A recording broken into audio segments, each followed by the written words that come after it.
집에 거실엔 사진이 여러 장이 붙어 있습니다. 어렸을 때 아이들의 사진서부터 이렇게 붙어져 있는 사진인데, 지난 주간엔 우연히 그 사진 앞에 이렇게 서서 좀 보면서 생각을 했습니다. 마침 딸아이가 옆에 있어서 너 여기 옆에 서봐라 그러면서 키를 재봤는데, 그 사진 가운데 제가 5년 전에 우리 흑석동절교회 부임하기 전에 미국 교회에서 마지막 예배를 드리고 교회 정원에서 우리 성도가 찍어준 사진이 있습니다. 그 사진을 보면 저희 아이들이 다 저보다 작아요. 저도 작은데.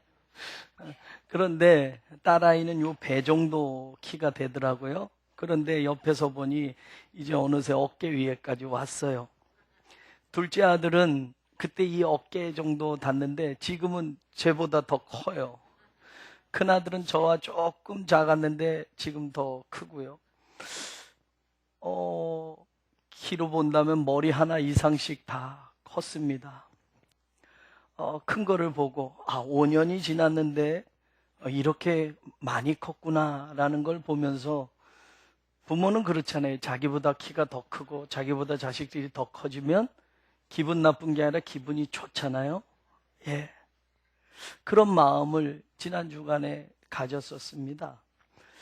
오늘 우리가 읽은 성경 말씀에 보면요, 사도 바울이 에베소 교회에 편지를 하는데, 에베소 교회는 요즘 수요일에 성경 공부에 나오는데, 바울의 3차 전도 여행 때 바울이 3년간 아주 머무르면서 집중적으로 에베소에서 복음을 전했던 교회입니다.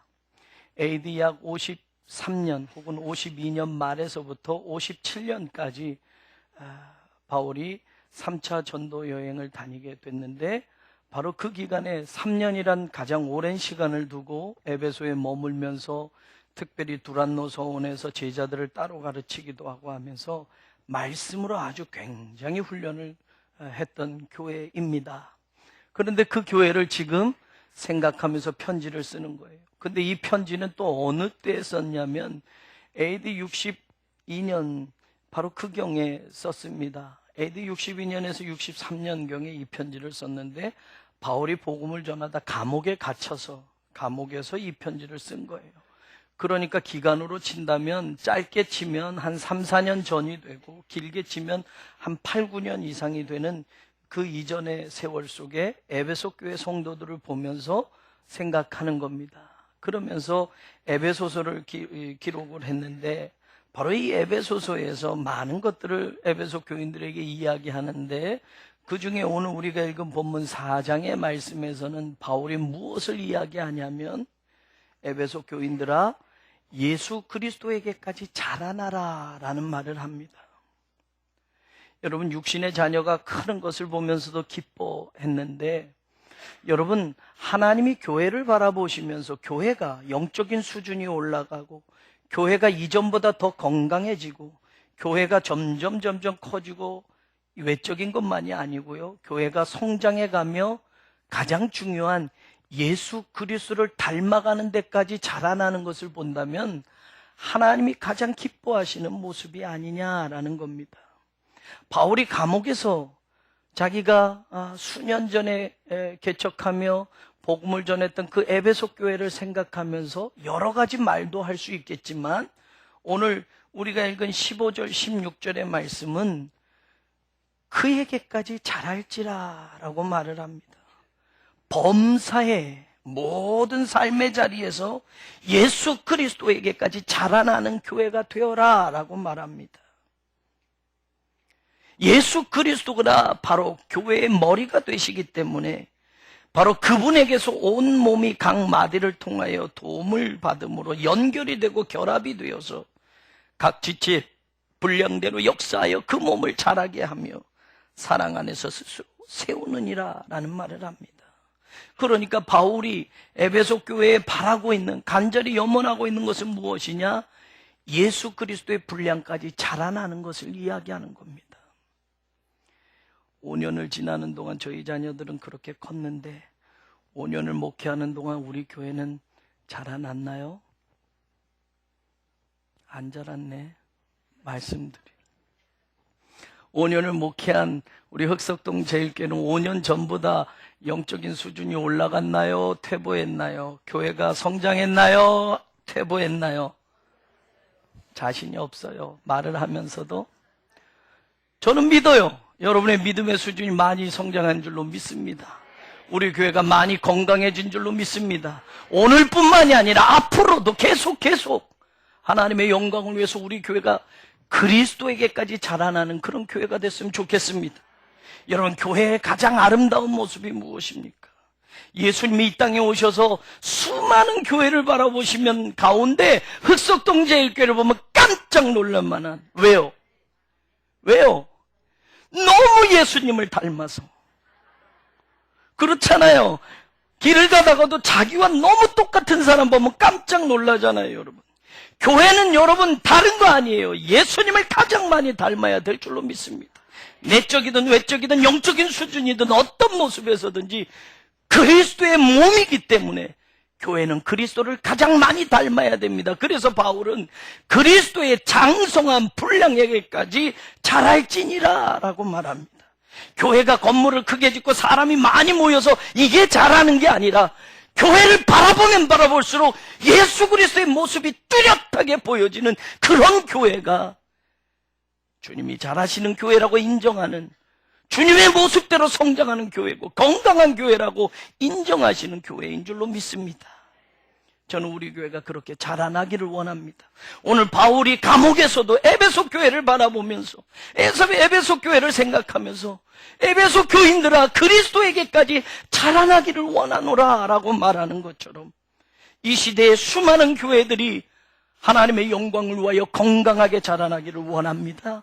그 가운데 우리 흑석동 제일교회가 하나님의 기쁨이 되며 예수 그리스도를 가장 닮은 모습으로 날마다 성장하며 자라가기를 원합니다. 그냥 아멘 한다고 될 수 없어요, 여러분.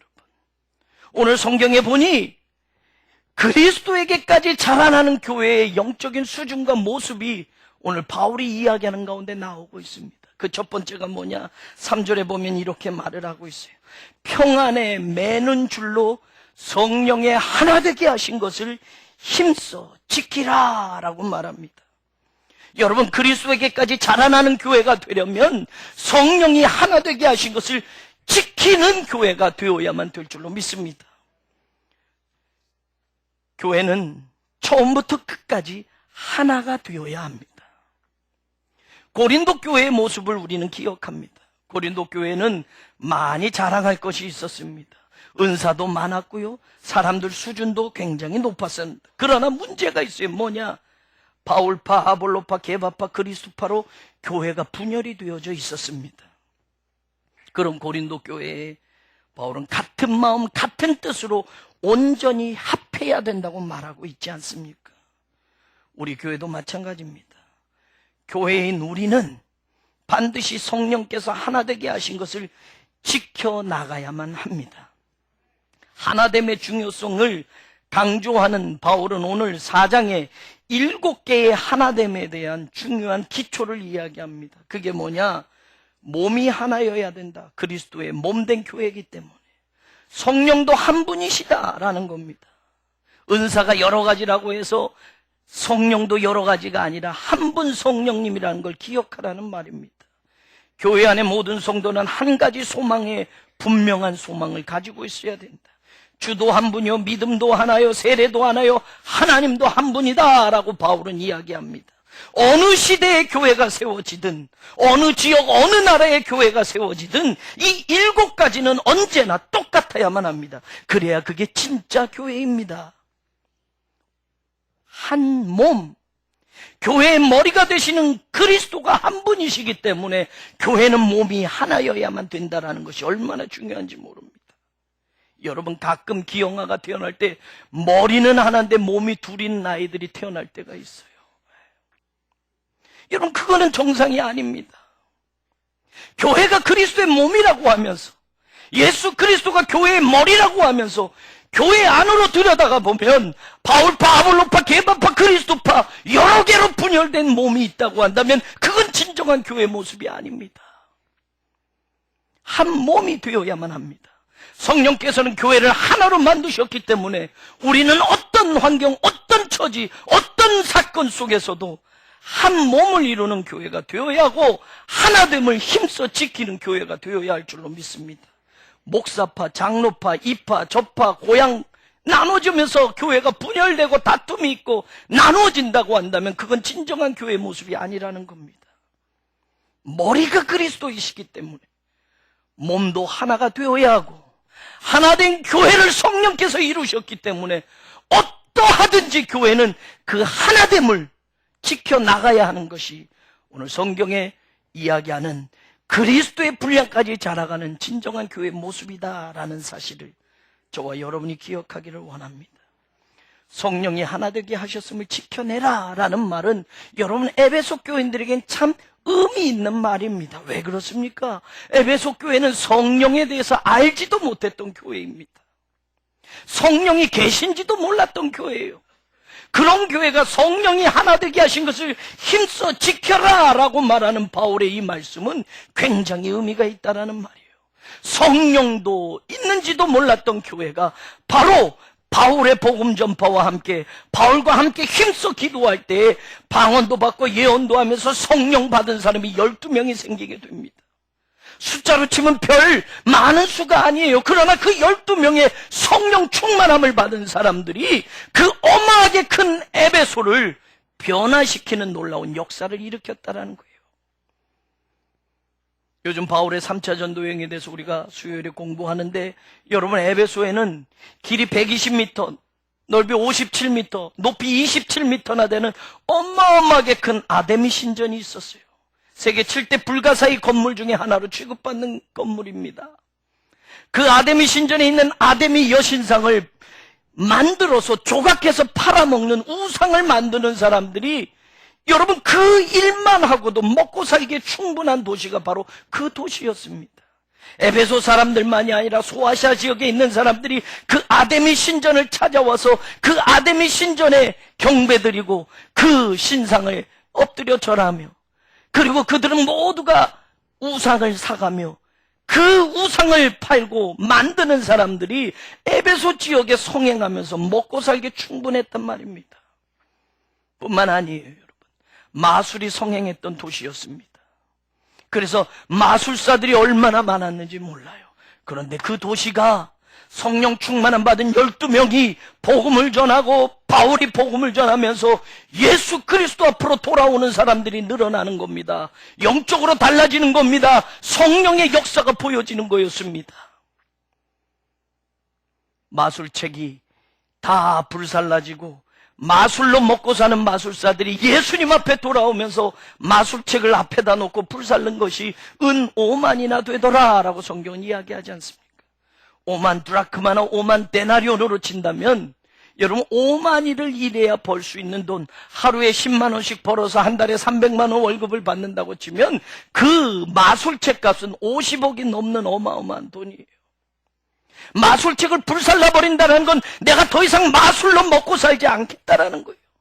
복음 앞으로 나오겠다라는 거, 예수 그리스도 앞으로 나오겠다라는 그 일들이 성령 충만한 사람들에 의해서 이루어졌다라는 사실입니다.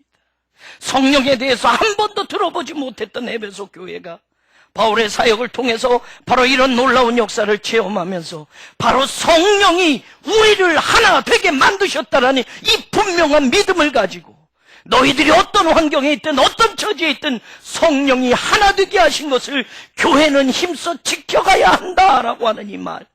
이 말은 바울이 감옥에서 지금 전하고 있는 이 중요한 말은 에베소 성도들에게 얼마나 의미 있는 말입니까? 이 시대에도 마찬가지입니다. 교회는 언제나 하나여야 합니다. 성령은 교회를 하나로 만드셨기에 우리는 하나됨을 힘써 지키는 교회가 되어야 할 줄로 믿습니다. 에베소서 4장만이 아니라 사실은 에베소서 1장부터 6장까지 보면 바울은 성령에 대해서 얼마나 중요하게 가르치는지 모릅니다. 에베소서 1장 13절에 보면 약속의 성령으로 인치심을 받았다고 이야기합니다. 바로 성령께서 우리를 인치셔서 우리의 기업의 보증이 되어주셨다고 약속하고 있습니다. 2장 18절에는 한 성령 안에서 우리가 모두 하나님께 아버지께 나아감을 얻었다라고 말합니다. 2장 22절에서는 성령 안에서 하나님의 거하실 처소가 되기 위하여 교회는, 성도는 함께 지어져 가야 된다라고 강조하고 있습니다. 3장 16절에서는 성령으로 말미암아 너희 속사람을 능력으로 강건하게 하시는 성령에 대해서 바울은 선포합니다. 그러면서 오늘 4장 3절에 성령이 하나 되게 한 것을 힘써 지키는 교회가 되라라고 말하는 겁니다. 그러면서 4장 이후부터 성령이 하나 되게 하신 것을 지키기 위해서는 성령님과 어떤 관계를 맺어야 하느냐? 4장 30절 하나님의 성령을 근심하게 하지 말아야 된다. 5장 18절 오직 성령 충만함을 받아야 된다고. 6장 17절 성령의 검 곧 하나님의 말씀을 가지는 교회가 되어야 된다라고 말합니다. 성령의 하나 되게 하심을 지켜가는 교회는 하나님의 성령을 근심하게 하지 않는 교회입니다. 성령의 하나 되게 하심을 지켜가는 교회는 세상의 방탕함과 무절제함과 낭비 속에 자신들의 인생을 빼앗기지 않고 성령 충만함 받는 일에 온 마음과 온 힘을 기울이는 교회인 줄로 믿습니다. 성령의 하나 되게 하심을 지켜가는 교회는 이 시대에 성령의 검을 휘두르며 악한 마귀의 계기에 앞장서서 싸워가는 교회인 줄로 믿습니다. 저는 우리 교회가 그런 교회 되기를 원합니다. 성령이 하나 되게 하셔서 그 하나 되게 함을 오늘 끝까지 지켜나가는 그런 교회가 되기를 주의 이름으로 축원합니다. 어떤 과정이 우리 앞에 기다리고 있다 하더라도, 혹은 어떤 아픔이 우리 앞에 기다리고 있다 하더라도, 어떤 환경이 우리의 앞을 가로막는다 하더라도 분열이 아니라 하나됨을 위해서, 다툼이 아니라 일치됨을 위해서 힘쓰는 성도들이 되기를 원합니다. 그것이 그리스도에게까지 자라가는 교회의 진짜 모습이며 이 시대에도 주님이 원하시는 교회의 참 모습임을 저와 여러분이 이 아침에 기억하기를 원합니다. 오늘 바울은 감옥에서 그리스도에게까지 자랄지라 라고 에베소 교회 이야기하면서 두 번째 그런 교회의 특징, 그런 교회의 모습이 어떤 모습이냐 12절에 말합니다. 그리스도의 몸을 세워가는 일에 힘써야 된다고 말합니다. 여러분, 우리가 이런 말을 하잖아요. 건강한 육체에 건강한 정신이 깃든다라는 말이에요. 그리스도에게까지 자라난다라는 말씀 속에 우리가 기억해야 하는 것은 교회는 그리스도의 몸이기 때문에 이 몸이 건강하게 성장해 가야 한다는 것을 놓쳐서는 안 된다는 겁니다. 그리스도의 몸을 세워간다라는 말은 다시 말하면 말입니다. 그 몸의 머리가 누구인지를 안다라는 겁니다. 본문 15절에 하반절에 말합니다. 그는 머리니 곧 그리스도라라고 말해요. 왜 교회의 머리가 그리스도가 되시느냐? 왜 그리스도가 교회의 머리가 되셔야만 하느냐? 16절을 이렇게 이야기해요. 그에게서, 머리 되신 예수 그리스도에게서 온 몸이 각 마디를 통하여 도움을 입음으로 연결이 되고 결합되어 각 지체의 분량대로 역사하여 그 몸을 자라게 하며, 머리 대신 그리스도와 연결이 돼야 몸이 제대로 자라난다라는 겁니다. 머리가 누구인지 제대로 알아야 몸이 건강해진다라는 말입니다.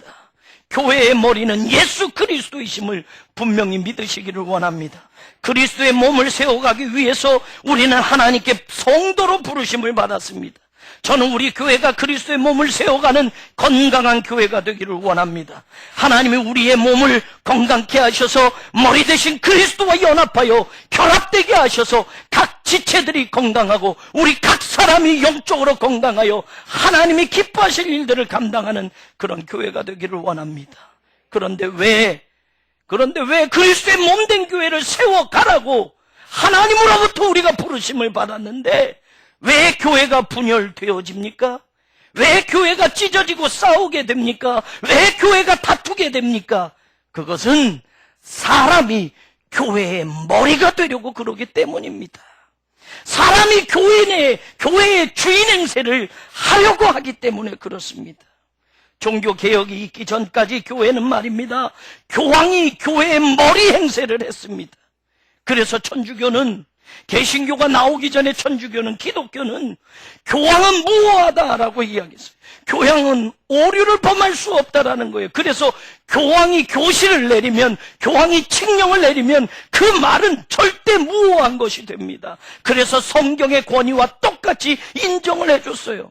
그러나 실제적으로 들어가서 보면 교황 가운데 얼마나 잘못된 교황이 있는지 모릅니다.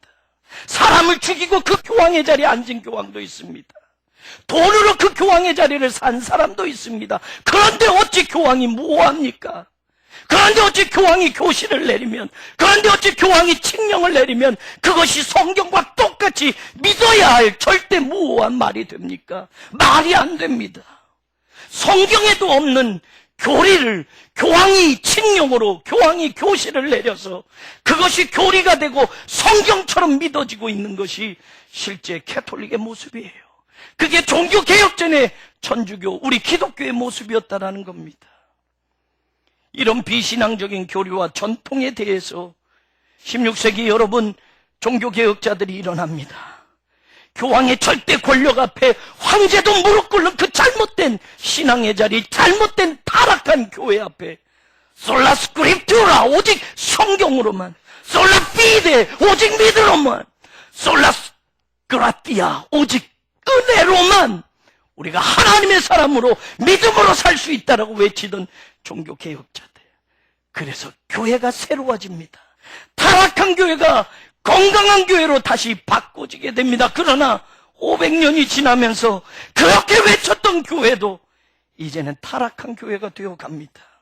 어르신 목회자가 교권 싸움에, 머리 싸움에 분열이 되고, 그리고 싸움과 다툼이 되어져 개신교 자체에서도 교회의 머리 싸움, 교회의 권력 싸움에 타락하고 분열이 되어져 가고 있다라는 겁니다. 문제는 사람이 교회의 머리가 되려고 하기 때문에 교회는 다툼과 분열이 있는 겁니다. 성령은 하나 되게 하셨는데 사람이 머리가 되어서 나누고 찢고 싸우고 다투고 있다는 사실입니다. 그리스도의 종으로 있지 않고 머리 대신 그리스도의 자리에 사람이 앉으려고 하기 때문에, 섬기기보다는 섬김을 받으려고 하기 때문에 교회가 무너지고 분열되어지는 것을 우리는 지금도 보게 됩니다. 바울은 분명히 말합니다. 교회의 머리는 그리스도요, 머리 대신 그리스도에게서만이 우리의 몸이, 우리의 지체가 연결이 되고 결합되어져서 그 몸이 건강하게 자라난다라고 바울은 이야기합니다. 그리스도의 몸된 교회를 세우려면 머리 대신 그리스도와 연합이 되어야 할 줄로 믿습니다. 교회가 그리스도의 몸이고 그리스도가 교회의 머리라고 바울이 말한 대로라고 한다면 교회는 살아있는 유기체라는 것을 분명히 기억하십시오.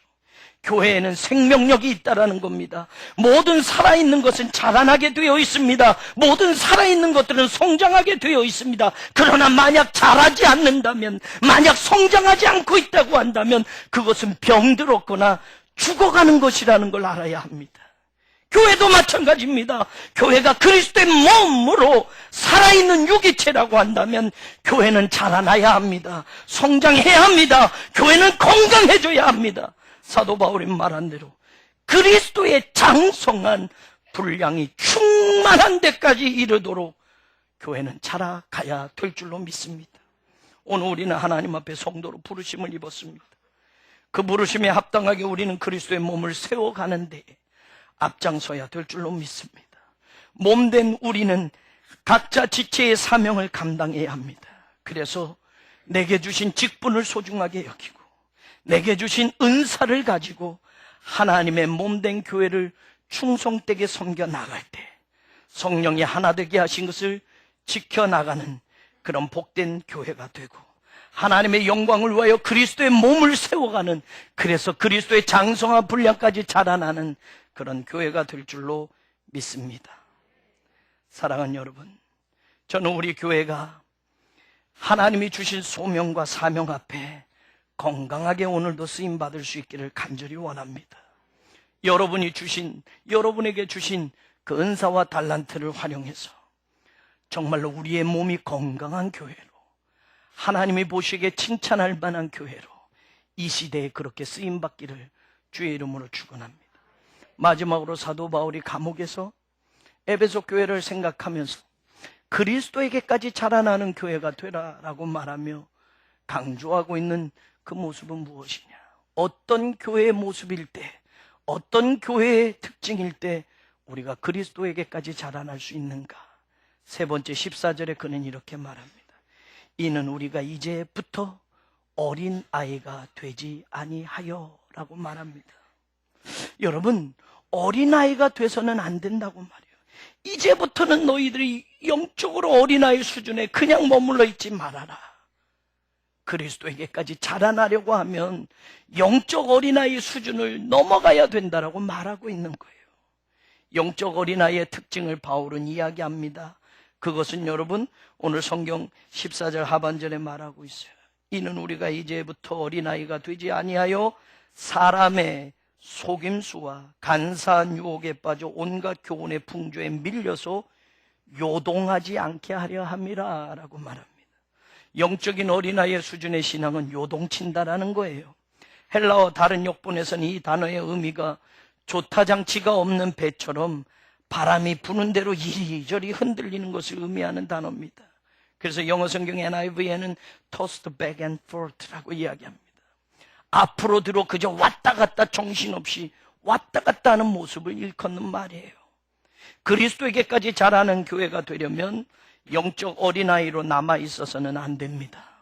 본문에서 사도 바울이 영적 어린아이는 바로 사람의 속임수, 간사한 유혹에 빠진다고 말합니다. 이렇게 말하는 것은 에베소 교인들에게 또 의미 있고 특별한 말이 됩니다. 왜냐? 사람의 속임수라는 이 단어는 퀴베이아라는 헬라어예요. 이 원래의 뜻은 뭐냐? 주사위를 던지다라는 뜻이에요. 당시에 에베소에 어떤 사람들이 많았느냐? 주사위를 던져서 점을 쳐주고 마술을 해서 속이면서 사람들의 돈을 뜯어내는 사람들이 많았어요. 그런데도 사람들은 그 사람들 앞에서 자신들의 운명을 물어보고 자신들의 인생의 방향을 물어보며 살았던 겁니다. 그러니까 에베소는 얼마나 마술과 주술이 횡행했는 도시였는지 모릅니다. 사랑하는 여러분, 이 영적인 수준이 세상 사람들만이 아니라 예수 그리스도를 믿고 돌아온 사람들에게서도 그 습관이 떨어지지 않는 겁니다. 마술사를 찾아가고 주술사를 찾아가고 주사위를 던져서 자신들의 점괘를 보는 일들이 교회 안에도 일어나고 있기에 이제부터는 에베소 교인들 너희들 그리스도의 분량까지 자라나려고 하면 이제부터는 영적 아이의 수준에 머물러 있어서는 안 된다라고 말하는 거예요. 원래 에베소에는 마술사들이 많았고요. 마술 비법에 관한 문서들이 많이 발견이 됩니다. 그런데 다른 지역에서 마술책들이 발견이 돼도 그거를 에베시아 그라마타라고 이야기합니다. 다른 에베소의 글이라고 말해요. 마술책이 꼭 에베소 지역에서 발견이 안 됐어도 에베소라는 지역에 얼마나 마술이 횡행했는지 마술책이라고 하면 모든 마술책이 다 그 안에 있어서 누구든지 살 수 있는 그런 곳이었기 때문에 마술에 관해서는 에베소가 여러분 얼마나 성행했는지 모른다는 이야기예요. 교인들도 마찬가지였어요. 여러분 요즘도 마찬가지 아닙니까? 예수도 믿다가 적당하게 점도 보러 가는 사람들도 안타깝게 있기도 합니다. 자녀를 결혼시킬 때 날짜를 보기도 합니다. 궁합을 보기도 합니다. 아무렇지 않게 신문을 들춰보며 토종 비결을 보고 자신이 태어나는 띠와 올해 운수를 점쳐보기도 합니다. 사랑하는 여러분, 하나님을 믿는 우리마저도 아무렇지 않게 그냥 일상 속에서 젊은 사람들은 요즘 서로 연인 관계끼리 타로라는 점을 보기도 하고요.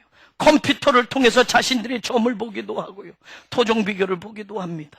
하나님을 믿는 사람들마저도 아무렇지 않게 세상의 문화 속에 세상의 거짓 속삭임에 자신들의 인생을 물어보는 안타까운 모습도 우리 가운데 있다라는 사실입니다. 에베소 교인들은 말할 것도 없었습니다. 그러니까 그들에게 이제부터는 어린아이처럼 요동치는 그런 영적인 어린아이의 수준에 머물러 있지 말아라. 그래야만 그리스도에게까지 자라날 수 있다라고 말하는 겁니다. 사랑하는 여러분, 저와 여러분 우리 교회가 영적인 수준이 어린아이의 수준에 머물러 있지 않기를 간절히 원합니다. 오직 하나님의 말씀, 머리 대신 그리스도의 분량에까지 자라나는 우리 교회가 되기를 간절히 원합니다. 사랑하는 여러분, 오늘 말씀 속에서 저와 여러분이 다시 한번 생각해 보십시다. 에베소 교회 말씀과 마술과 미신과 주술과 우상 숭배가 주류 문화를 이루었던 곳에 세워졌던 교회입니다. 에베소 교인들은 마술을 믿었고 미신을 믿었고 우상을 숭배했던 사람들이었습니다. 과거에는 그들이 이리저리 세상의 속삭임에 거짓 가르침에 흔들리고 방황하는 인생들이었지만 이제는 생명의 예수 그리스도에 관한 복음을 듣고 받아들였기에 더 이상 그런 영적 어린아이들의 수준에 머물러서는 안 된다는, They were no more children. 이제 더 이상 너희들은 어린아이가 아니다라는 겁니다. 오늘 우리도 마찬가지예요. 사랑하는 여러분, 저와 여러분이 어린아이가 되지 않기를 원합니다. 어린아이의 수준에 머물러 있지 않기를 원합니다. 오늘 우리 교회 강단에서도 복음이 복음으로만 선포되어지는 그런 강단이 되기를 원합니다. 에베소서 3장 6절에서 말하는 것처럼 복음으로 말미암아 그리스도 예수 안에서 함께 후사가 되고 함께 지체가 되고 함께 약속에 참여하는 자가 되었다라고 말하는 것처럼 오직 복음으로만 예수 그리스도 안에서 하늘의 신령한 기업을 이어받을 후사가 되었음을 믿으시기를 원합니다. 복음으로 저와 여러분이 함께 지체가 되어서 머리 대신 그리스도와 연결이 되어 건강하게 자라나는 교회가 되기를 원합니다.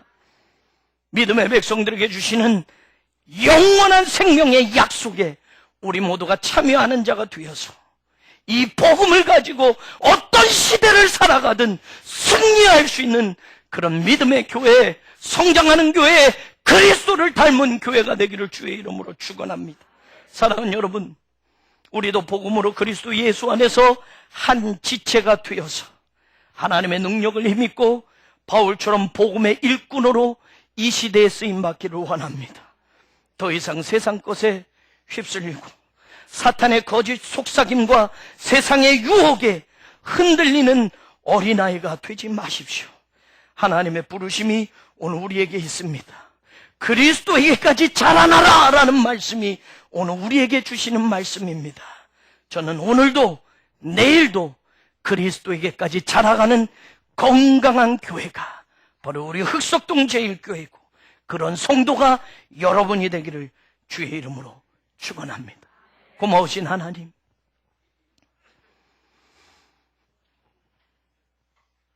그리스도에게까지 자라나는 교회가 되게 하여 주옵소서. 성령이 우리를 이미 하나 되게 하셨는데 우리를 나누고 분열시키는 세상 것에 마음 빼앗기지 않고 성령께서 하나 되게 하신 것을 힘써 지키는 교회가 되게 하여 주옵소서. 각자가 주신 사명과 은사와 직분을 따라 그리스도의 몸을 세워가는 교회가 되게 하여 주시옵소서. 더 이상은 영적 어린아이가 되지 말게 하소서. 내 감정 때문에 신앙을 잃어버리지 말게 하시고 내 자존심 때문에 믿음의 길을 포기하지 말게 하시고 영적 어린아이에 머물러 있지 말게 하시고 이제는 그리스도의 몸을 이루어가며 복음으로 함께 지체가 되어 어떤 자리, 어떤 직분, 어떤 환경에서도 하나님 앞에 예스하는 순종하는 일꾼들이 되게 하셔서 이 시대에 예수 그리스도를 가장 닮은 교회로 끝까지 하나님 앞에 쓰임받고 그리스도의 장성한 분량에까지 자라나는 건강한 교회로 우리를 사용하여 주시옵소서. 예수님 이름으로 기도합니다. 아멘.